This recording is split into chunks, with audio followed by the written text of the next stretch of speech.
So for our last video, we're going to wrap up our series by talking a little bit about design and how we can get our data into other spatial softwares. So we're only introducing one new concept for this video, and that'll be the concept of a visual hierarchy. And we'll be breaking our video up into several sections, which are first, what is a visual hierarchy? Second, we're going to be redesigning our first reference map. And then finally, we'll be exporting our data to a KML file.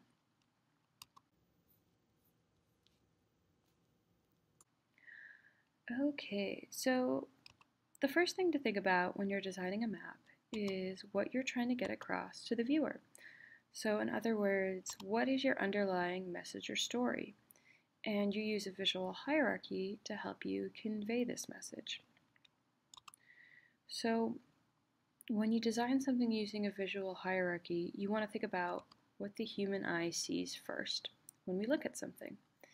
So remember, this is the little map that we made in our second video when we were talking about basic concepts. And remember, we had 3 different features. And if we're looking at that map, we want to create for ourselves a hierarchy of what are the most important features on our map.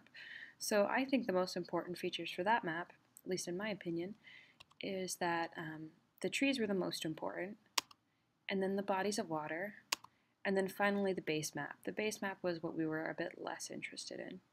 So if I wanted to redesign this map, so you see right now that all the features kind of have the same emphasis, that you can see these, remember these were our tree and these were our bodies of water features.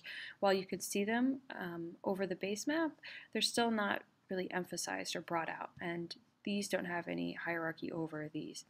So let's see what it would look like if we were to redesign it. It might look something like this. So you see how now I've changed the color of my trees and I've made them green and I've made my bodies of water blue. So in general, when you choose colors, you want to choose colors that make sense for what you're trying to represent. So it makes sense to represent vegetation in a green color scheme and water in a blue color scheme. And you'll notice my base map is still gray. It's not taking up too much space and not being too loud. So we call this, we first have our background, which will be, in our case, our base map, and we have what we call our foreground, which are the features that we do want to represent. And so it's important to remember that you want to keep your background actually in the background, and you want to bring your foreground to the front. So it's the first thing that your viewer will see. So certain colors attract the eye more. For example, if we took our same map and remember, so background, that was our background, and here's our foreground. And if we were to suddenly add a lot of background noise, so first if we were to add some big thick black lines in our base map, and then also some big red patches, if we were to look at this map quickly, the first thing that would catch our eye would be these big black lines, and especially these big red patches. So colors such as black and red really attract attention, and we'll be wanting to minimize these colors from our background. Maybe we'll use them in our foreground, though not too much. We don't want to make our viewers' eyes hurt. Too much red and black and really, really bright colors can do that. So these colors should be used selectively to capture a viewer's attention. But remember, in general, because we're limited in how we can style our maps in Google Maps Engine, we're not going to be able to change everything about our features, and our cartography skills are going to be impeded by the software itself. Okay, so let's try to start thinking about how we would apply some of these principles in a map that we've already made.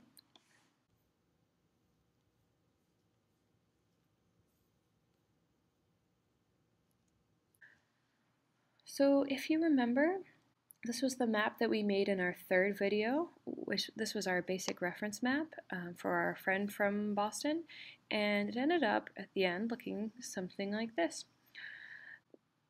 So remember, our message is that we're trying to show 3 things for our viewer. We were trying to show our friend where our points of interest on campus were. We were trying to show them where the actual college campus itself was. And we're finally trying to show some off-interest points of interest or restaurants, and then directions, so how we would get to them. So our map right now is showing all of these things, but we could do a much better job of visualizing this and make it much easier to read by thinking about our visual hierarchy and changing our features around a little bit. So let's think about what we want to display in our visual hierarchy, or what we think is the most important. So to me, I think that the points are the most important part of our map, because this is where our friend's ultimately going to go. I think followed by our directions, because that's going to be how he gets there. And then finally our campus polygon, which I'd like to fade a little bit and make it look like it's almost but not quite part of the base map.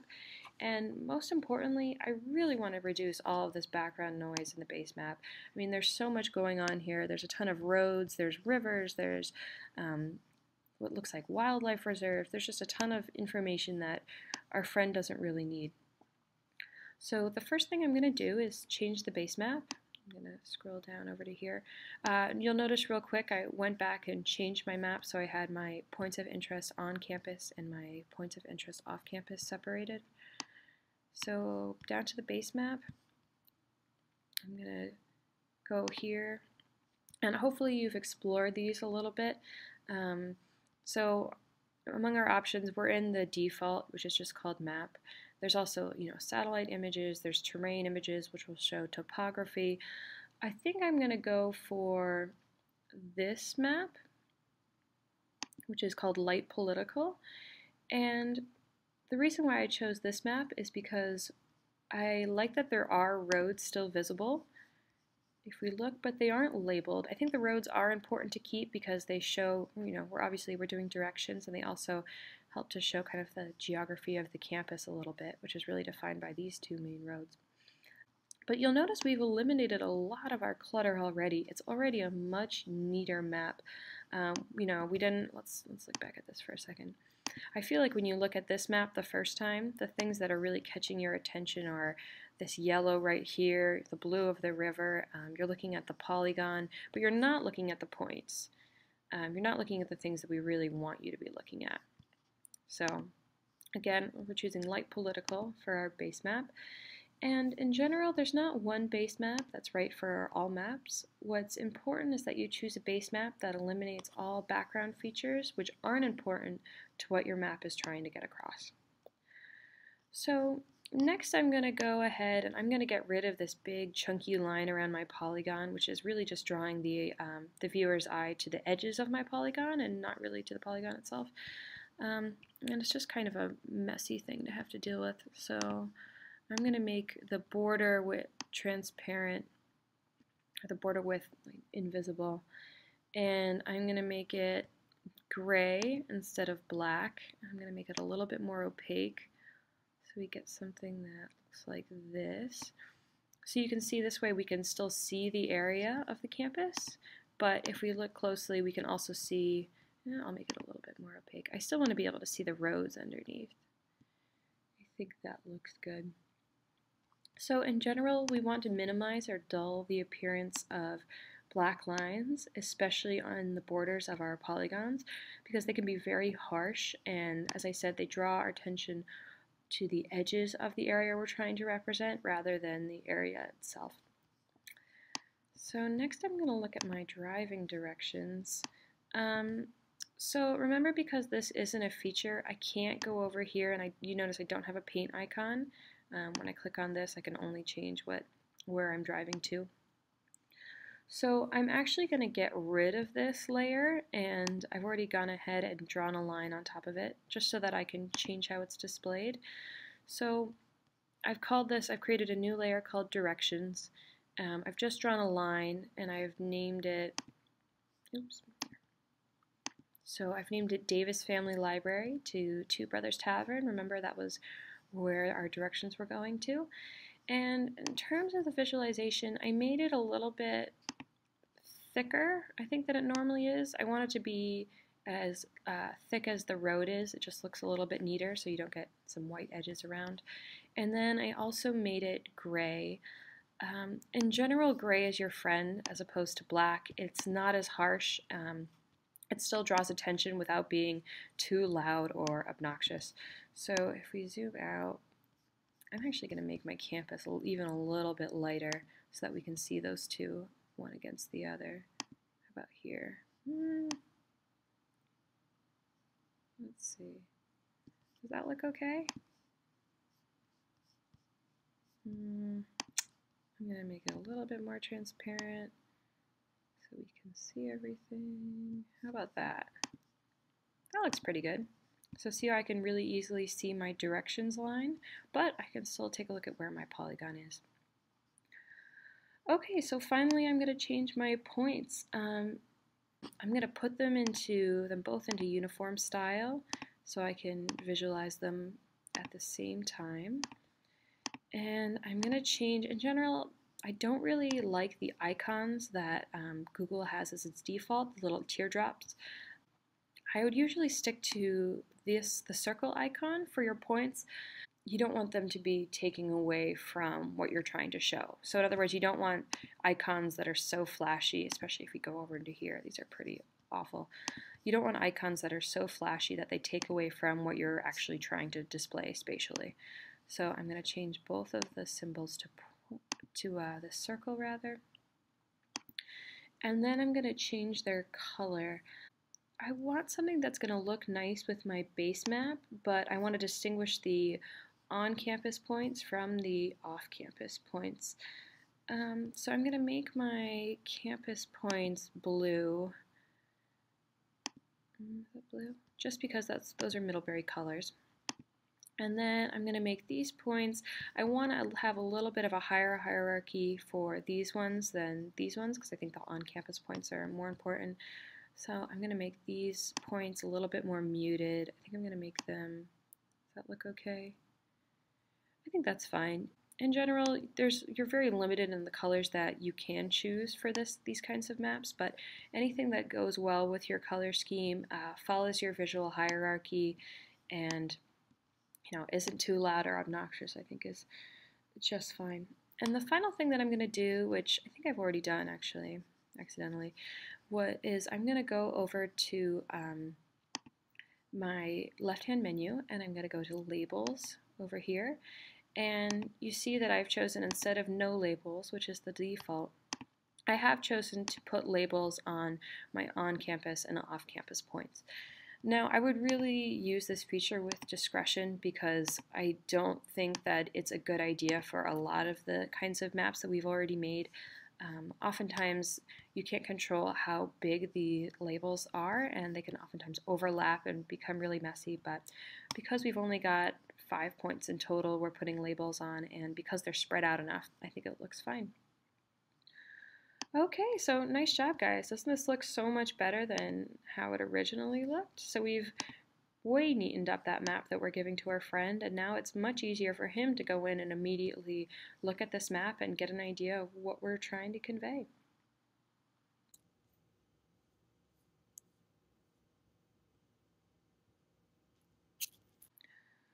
Okay, and then the final thing I'm going to do is show you how we can export the data we create in Google Maps Engine Pro to what's called a KML file.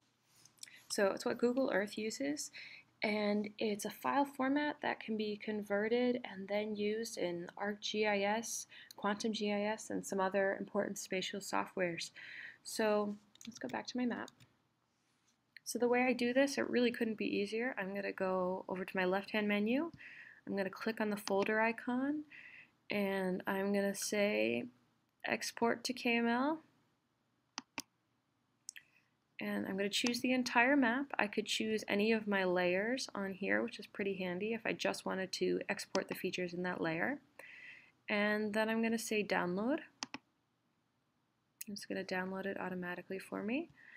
And now I'm going to go back over to Google Earth, and I'm going to say File, Open. I'm going to navigate to my downloads. Open, and look. Ah! So how cool is that? We just got brought immediately to where all of our icons are. They even managed to keep some of the styling for it. This is actually our campus polygon. It's like very translucent, but we've got the colors of our points. We've got all of this data in here. How neat. So, I'm not going to show you guys how to use this data. If you're familiar with Google Earth or any of those other spatial technologies I've mentioned, you can go ahead and now fool around with it. But I just wanted to show how all this data that we've created can be exported. So this is really nice because this allows us to bring our data into more advanced spatial technologies, such as Google Earth and especially things like Google Engine. And it allows us to perform more advanced kinds of analyses that we can't do in Google Engine Pro alone. And it makes it so that we can have a conversation between our different spatial technologies and fully utilize all of their best features. So I want to thank you guys for going through this course. I hope you had fun and saw how easy it can be to create interactive online maps and analyze spatial data and finally display it in an attractive format. So I hope you guys get out there and keep making maps. It's your medium too, so don't leave it to just us geographers. All right,